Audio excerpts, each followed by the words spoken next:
DBU without Cordale Flott. Derek Stingley, of course, moves on. Eli Ricks, you're going to see him, but only one time this season, unfortunately, on the other side, playing for the Crimson Tide. So the cornerback position in flux. Yeah, so LSU's DBU, and, I brought this up last time I was on with you, actually, and I'll bring it up again.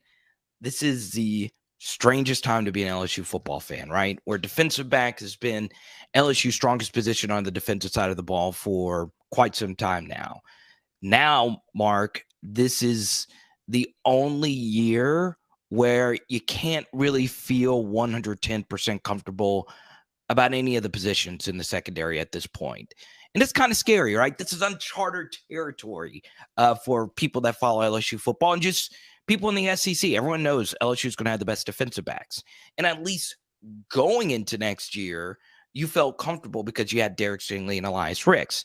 Now you don't have any bona fide guys. And to add on top of that, Dwight McGlothern also transferred to Arkansas. So now, who are the corners going to be?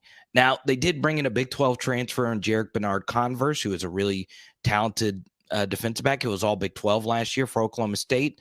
His defensive coordinator bounces to Ohio State and Jim Knowles, and now he gets to come be the number one corner at the Dream University.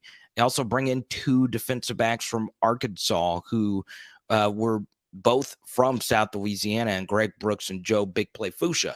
And we'll see how they're actually going to be used. And this is going to be the strangest thing, okay? So Jerrick Bernard-Converse is a traditional outside corner. I think a lot of people will say that, right?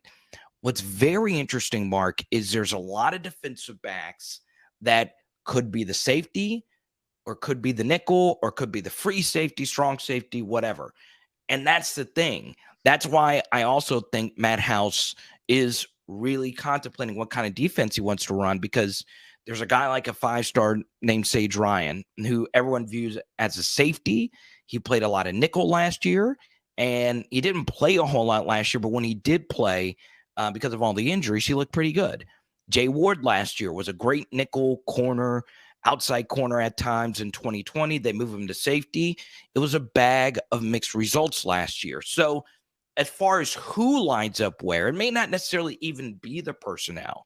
Who lines up where is going to be the most interesting question going into next year. But I feel pretty comfortable that Bernard-Converse is going to be somewhere as one of the outside corners going into next year.